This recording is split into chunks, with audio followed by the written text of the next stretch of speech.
Becky from VOA. We're talking about it's National Homeless and Runaway Teen Month. National Runaway and Homeless Youth Month. Yes. Youth Month. Yep. Okay, so something that I wasn't aware of, and we were talking about it a minute ago, that it's just one of those things that maybe isn't out in the community as much that we're talking about, because maybe a lot of people don't want to think about that it's actually happening, but it is happening right here in the community. It is happening in our community. The Sioux Falls School District last year identified 1,275 homeless youth, and that's just in the district. Throughout the year, unduplicated number. There are youth in our surrounding communities who are homeless as well, and so we work with those youth and help them transition into adulthood. We have services where we identify homeless youth. We go out on the streets, identify homeless youth. We work very closely with our partners, and then we have a program where we house youth.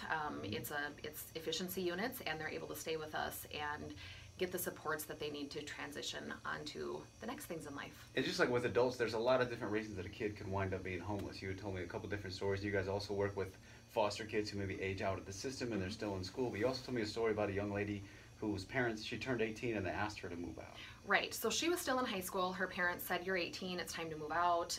They were overcrowded in their own and had some interesting family dynamics going on, a lot of challenges, so they said, "It's time for you to go."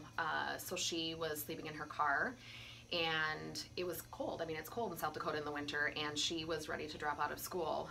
She needed some help, so she approached her counselor and said, I need to drop out because I need more hours. I need to work so I can afford somewhere to live." And the Sioux Falls School District counselor called us and said, "Hey, can you help this young lady out?"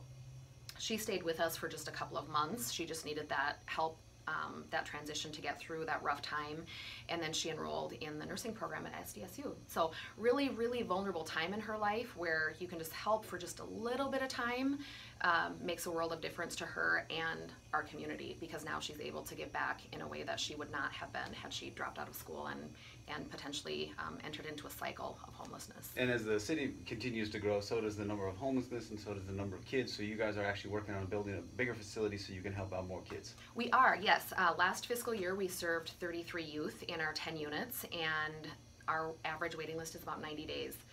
That's a long time to wait when you're a homeless youth.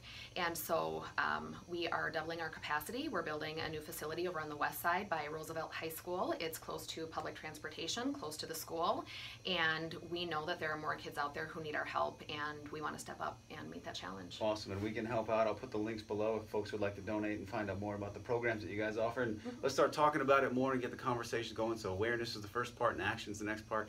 Appreciate you, Becky. Thank you so much. Thank you so much. Appreciate it.